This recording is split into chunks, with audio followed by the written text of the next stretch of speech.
నాగార్జున సాగర్ 100% మన భూభాగంలో ఉంది. మన ప్రాంతం. మన ప్రాంతానికి లోపటికొచ్చి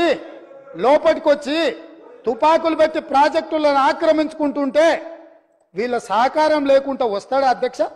ఇంటి దొంగలు లేకుండా జగన్మోహన్ రెడ్డి గారు లోపలికొచ్చి నాగార్జున సాగర్ డ్యామ్ మీద పహారాలు కాసే పరిస్థితి వస్తుందా అధ్యక్ష? ఎందుకు ఆ రోజు వీళ్ళు మాట్లాడలేదు? వీళ్ళు ఇచ్చిన అలసే కదా, వాళ్ళు పెట్టిన పులుసు తిని వీళ్ళు అలసి ఇవ్వడం వల్లనే కదా ఈ రోజు ఈ పరిస్థితి వచ్చింది. ఆయల్లో రాయలసీమకు పోయినప్పుడు కల్వకుంట్ల చంద్రశేఖరరావు గారు, ఈనాటి మంత్రి శ్రీమతి రోజా గారు పెట్టిన రాగి సంకటి రొయ్యల పులుసు తిని రాయలసీమను రతలాలసీమం చేస్తా అని చెప్పి మాట ఇచ్చి బేసిన్లు లేవు, బేసిజాలు లేవు, మీరు కొట్టుకపోండి అన్నాడు. వాళ్ళు కొట్టుకపోయారు. ఇప్పుడు మేము వచ్చినాక అట్టెట్లా కొట్టుకపోతాడంటే